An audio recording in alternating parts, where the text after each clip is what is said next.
Willow Creek Springs presents Healthy Living with your host, Joe Grumbine.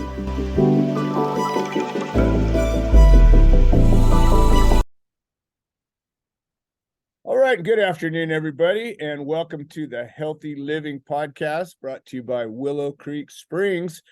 I'm Joe Grumbine, and we have Richard McCuen back with us again. He's becoming an old favorite. And this is episode 3 with Richard. And Richard, welcome to the show. How are you doing today? Okay, thanks for having me. Oh, fantastic. All right, let me get out of this. I feel like this background is like a suit with polyester in it, and I try to get out of it quick as I can. There we go. Now I'm in my natural habitat. Well, Richard, I am really enjoying our conversation about your PTSD program and the value that you've found both for yourself and others.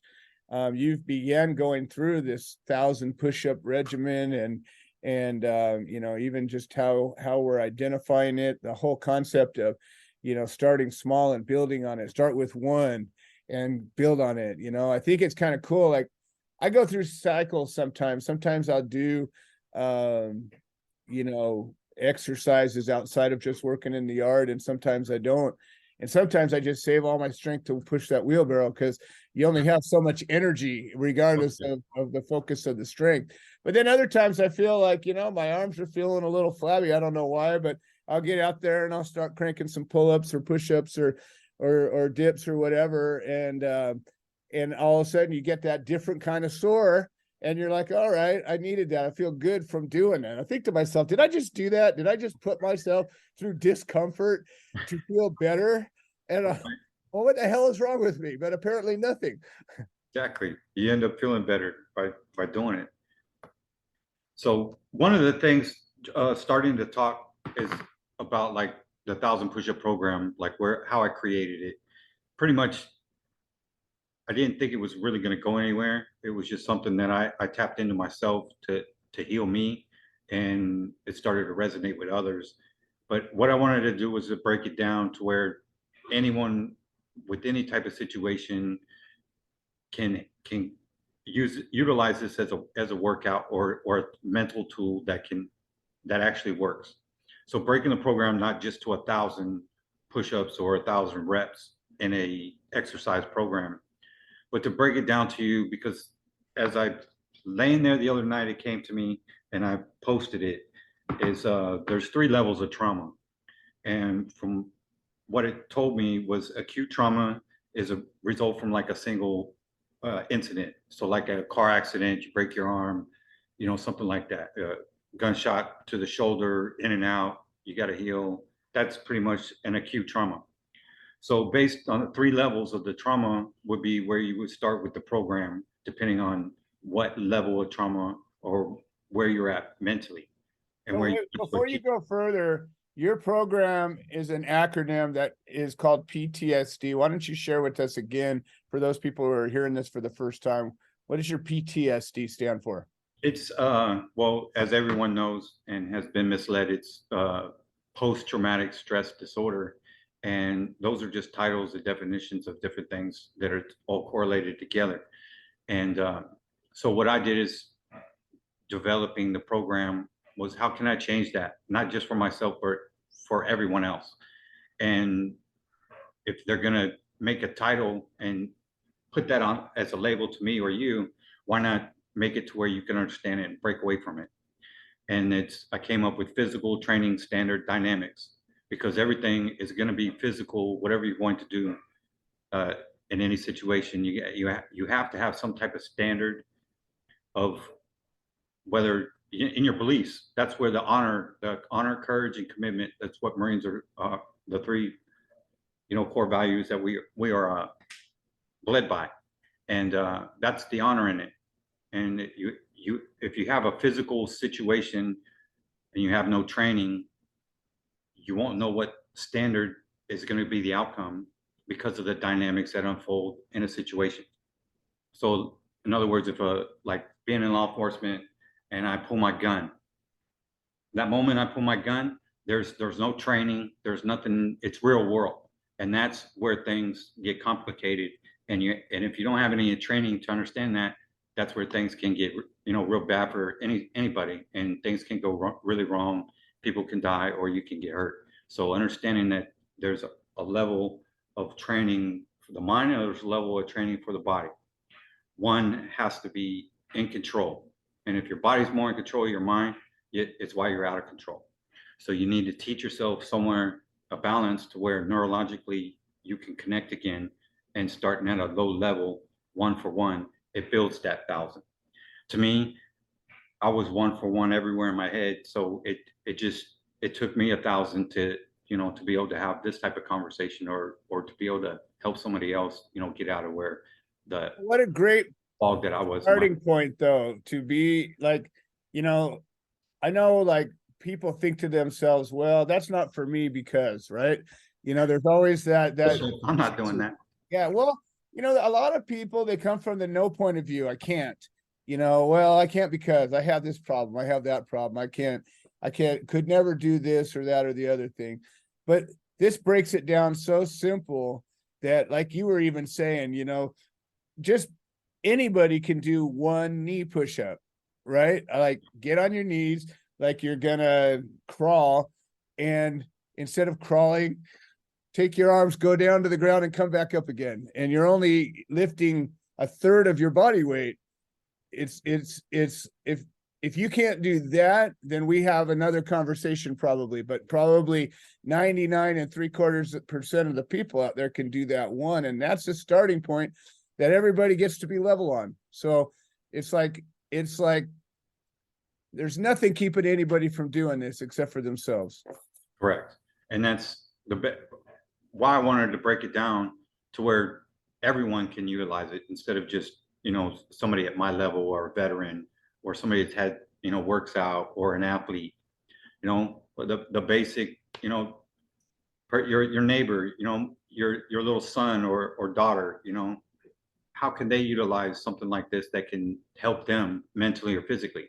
So it's breaking it down depending on the 3, levels of the trauma, depending on where you're at and what you're asking as far as help. We'll be in a category of the 3 phases, to where you'll start, where you'll crawl, and then you'll learn to walk, and then you'll be able to run. And that's being able to have that freed in your mind. It's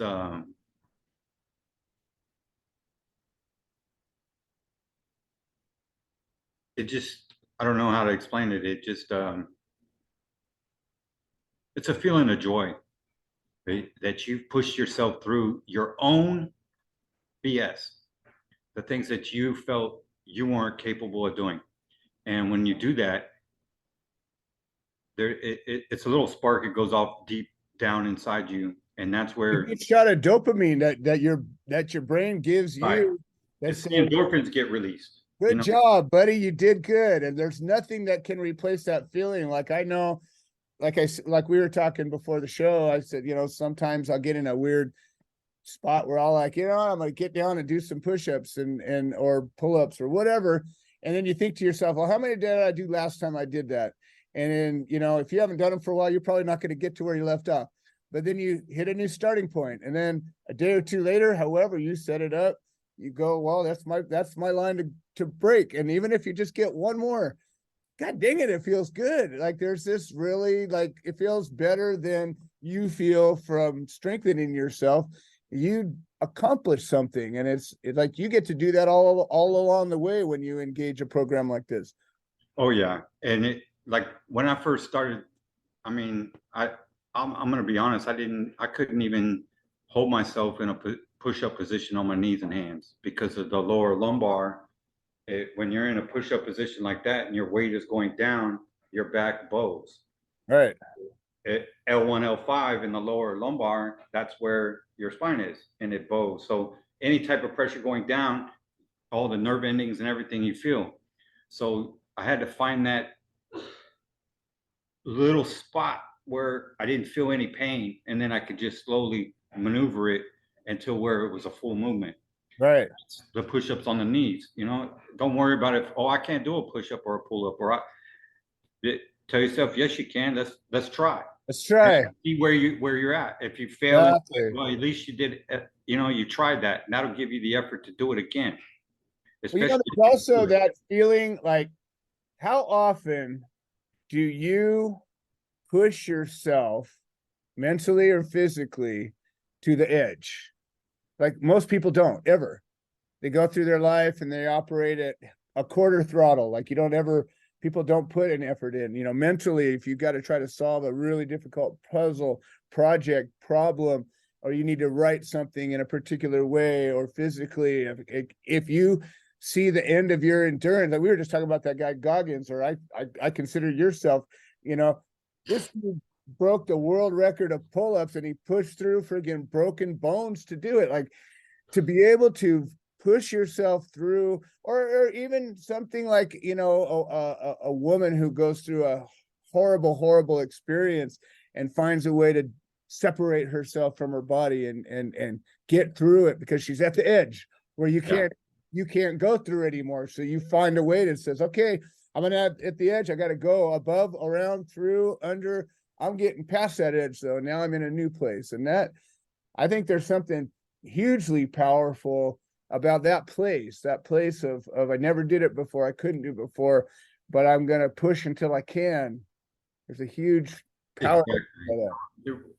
Like doing 1,000, it wasn't even in my mind when I started. I just went back to doing push-ups. Like my mind was, nothing was working. I wasn't getting any help. My body was shutting down. So to me, I just felt if I was gonna go, at least I'm gonna go on my feet, standing, fighting, and push myself to take it anymore, and that opened up, new signaling and neurologically in my brain because of the intense pressure from the workout. The brain has to reduce or produce more hormones and stuff to, for the body to keep up. Like, hey, he's going crazy now. We got to keep up. What actually kind of happens, and I don't know the chemistry of it, but I know the practical application of it. Like I said, when you get to yourself where you push yourself to that place where you don't think you can go past, but you keep pushing with all you've got, the next time you do it, it's a little easier. And then the next time you do it, you almost crave to get yourself to the end so that you can push and get that. And it's like, if there's a good addiction in life, which I think there are plenty of good addictions in life, is if you can get yourself hooked on that feeling of pushing yourself past the point that you are capable of. And like I said, it could be mental, it could be doing breath work, it could be meditating. How many people can meditate for 10 minutes straight without a thought in their head? Not a whole lot. Yeah, we could end up covering that too. There you go. We'll get into that. Yeah, for sure. Yeah, because it's just like your preparation is pretty much the baseline of success for anything you're going to do. Especially if you've never done something before, you want to plan, at least mentally, about it before you jump into it, instead of just jumping into it. So how I broke it down with the 3 phases is so anyone can jump into it and do it. Yeah, we have, tier 1 operators and that are, successfully doing the 1,000, push-ups a day program for 30 days. But how do we engage everyone else? So breaking it down, baby steps, because that's pretty much like we start all, we're not the warriors we are right now. Before we joined, we had to be trained. So we're pretty much at that low level, the stage 1, and then the progression of healing. And at the end, you're a different person. And you can also tell and see the difference of how you started and where you came from and where you ended up. The mentality mentally is really where it's a better breaking point, instead of punishing the body. Because if you punish the mind, the body will keep up. But if you punish the body, the mind, it's a reverse, and it doesn't send a signaling to where you're going to keep going. Right. So 1 for 1, like when I did the 1,000, I ended up tell you, Joe, it was up to like 5,000 push-ups a day. Wow. I ended up doing. That was after my buddy with ALS, and that was just shits and giggles myself, you know, how far can I push myself? Well, that was Wow. the limit, and I don't want to do that anymore. But Yeah. that brought me back to how do you do 2,000 push-ups in a day? You know, how was I doing that? Well, Right. my mindset, I didn't need to think about that first 1,000 Right. or any of it That's because a my starting point. Get body, to that. yes, my body has already, I've already done that. So the Right. 1,001, that one push-up That's after number 1,000 one. is all new territory. Right. So that's my focus. I only have to do 1,000 still. Yeah. So, but it's two. So Yeah. you No, I think get it. about that 1,000. People didn't understand it. Like, no, that just doesn't make sense. Well, Yeah. if No, it you makes did one perfect sense. push-up and Yeah. quit, how do you know you couldn't have done two? Right. Well, let me see. I need to think two push-ups. You already did that one, so the other one becomes more repetitive to being successfully in your Absolutely. reach. So breaking everything down, all your problems in your head are out here.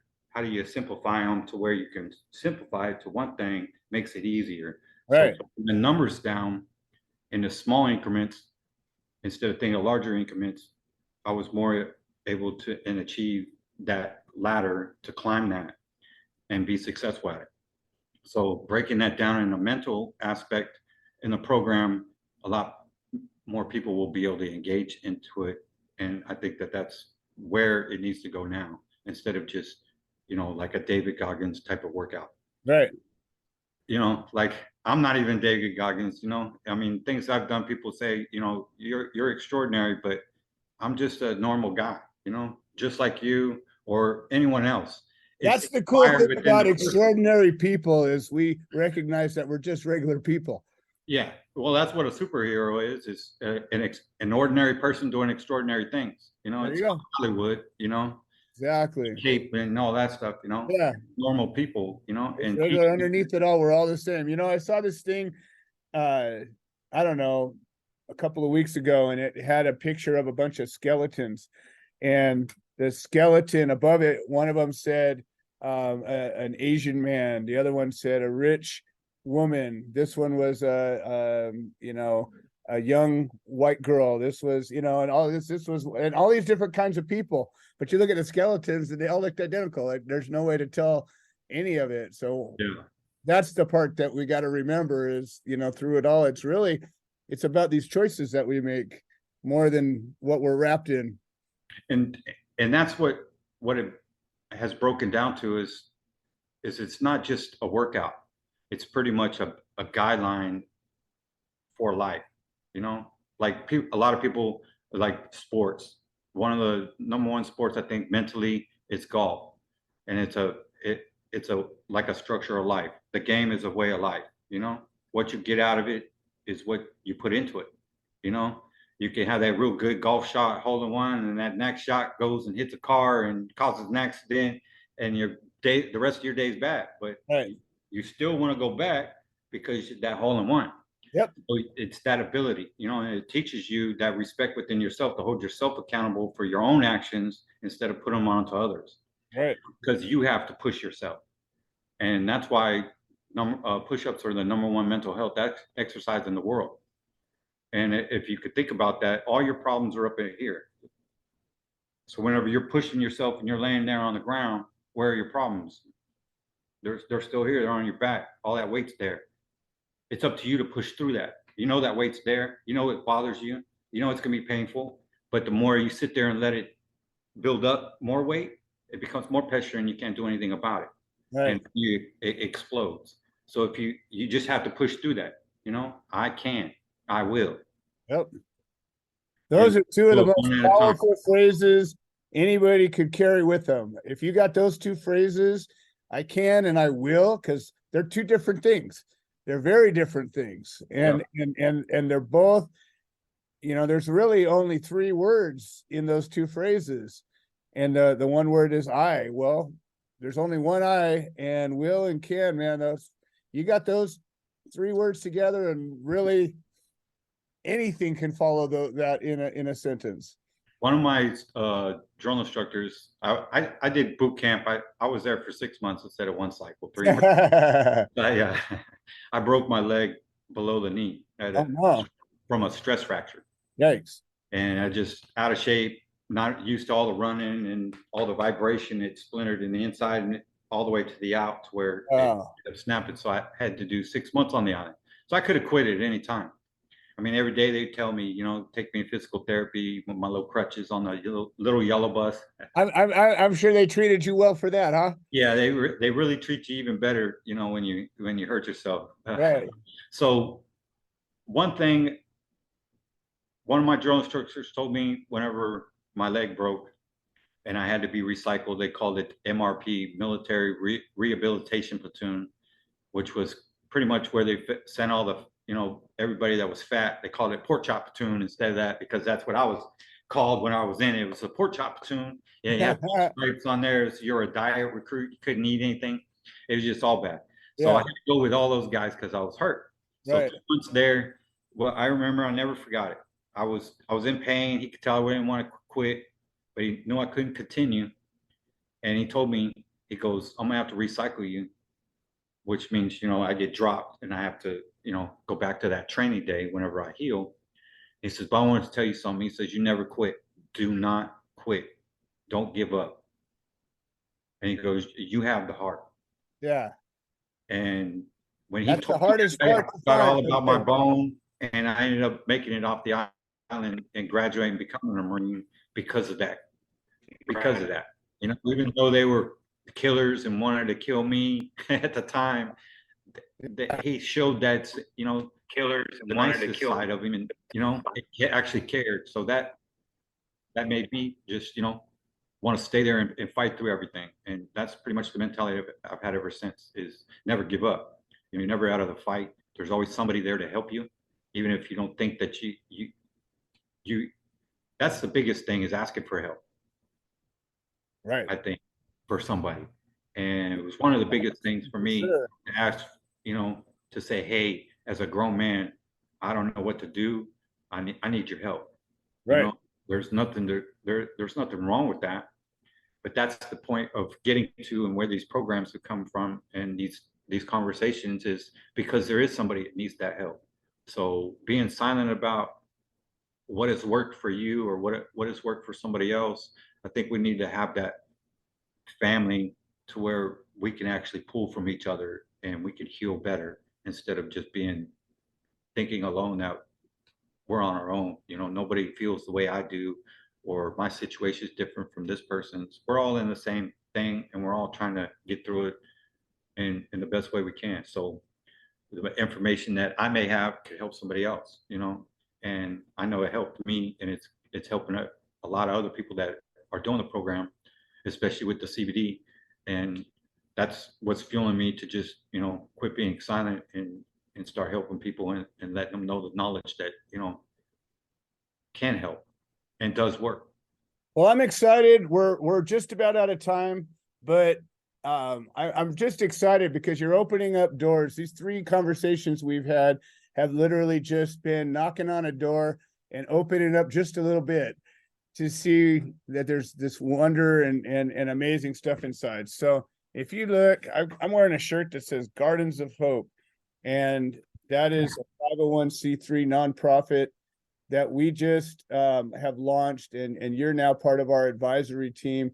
And the idea of that is therapeutic horticulture and education. And it's basically the idea of taking outside the gardens. You look through me a little bit, you can see just the tip of my garden, but everybody's got a garden. Even if you have one little plant in a pot sitting on your balcony, there's a garden there.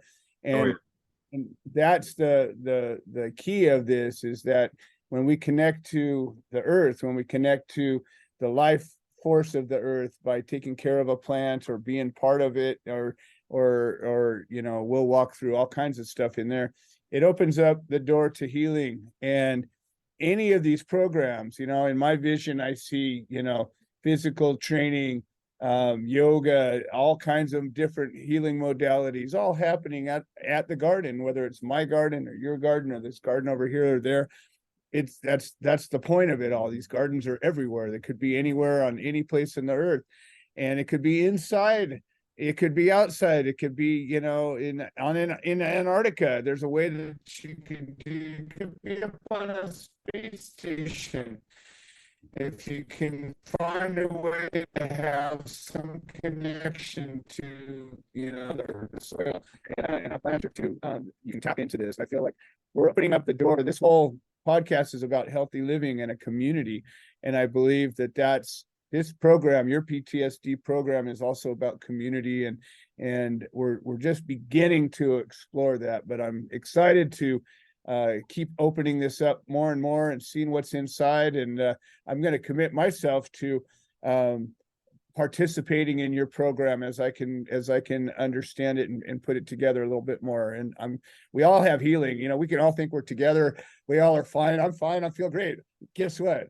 You need to close your eyes and open them again, and you'll find something ain't right, because there's something ain't right with all of us. And even if it's just for a reset, Yep. but you know, we all need it, and it's good for you. So that's what I'm going to do. For me, I like to hear about things, but I call myself a tinkerer. I like to experiment. I like to try things and see them firsthand. And you know, that's how I can, when I talk to you about something I know, it's because I know it. And it's because I've done it, and I've experienced it. Well, I'm listening to you tell me about your experiences, and then I'm going to try it. Then I'll be able to talk about it from my experiences. Yeah, and that's what it's about. Is I hope it can bring other people's experiences out so that they could share, you know, and maybe that can help somebody else. Because that's how it started with me, just me posting my workout, and then somebody was like, "Wow, that's awesome!" And then I want to do that, and then it just word, and it just spread into what it is pretty much today, and it's pretty amazing. You know, it was something that I did that helped me when no one else helped me, you know, and I didn't get the medical, I didn't get any of that, you know, so it was like God and me created this program, you know, Yeah. and I'd like to break it down to Yep. where other people can heal from it as well, but they pull from it their version. Because even my son, he hasn't done it. He'll do 1,000 reps, but he hasn't done 1,000 push-ups. You know, he's created his program, and Right. that's what, to me, that's what it's about. You know, he took something that I created and he made it into something for him, and that's what it's about. This is Right. it's a program, but it can be utilized and designed to fit you and your lifestyle and how you deal with things. So that's Yep. where we're at and what we want to do, and take it from here, and tying it in with the Gardens of Hope. I think that's a would be a good thing, and I'm actually honored to have that opportunity. Great mix. Well, we're about out of time here. I appreciate you being here with me today, and it's always a treat. I love how this is moving forward, and I see that you know, we're just barely getting the door to start opening. So we got endless possibilities, endless conversation, and endless ways to benefit. And I'm gonna begin engaging myself in your program sooner than later, and I'm gonna learn how to get started. Maybe that'll be the next episode. You can actually walk me through specifically what do I need to do, and where you know, how it is. Treat me like I'm a guy walking into your program, and I will be able to share my progress in subsequent episodes. Nice. We could do that. That'd be awesome. All right, Richard, always a pleasure. You got a final parting shot for us? I'm sorry, you faded out. A final parting shot for us. Oh yes, just everybody have a great weekend. It's 4th of July weekend, so take care of your pets. Make sure that they're not in the heat, and be safe. Have a wonderful weekend. You can reach me at Irish I Had CBD. It's on Facebook or Instagram. My number's on there. You can instant message me however you need to get a hold of me, and we can just simply, you know, talk or whatever you need to do. Just I'm open, you know, to hear from you. So fantastic. All right, yeah, Richard. happy 4th. We'll see you guys the next time. This has been the Healthy Living Podcast, brought to you by Willow Creek Springs. We'll see you next time.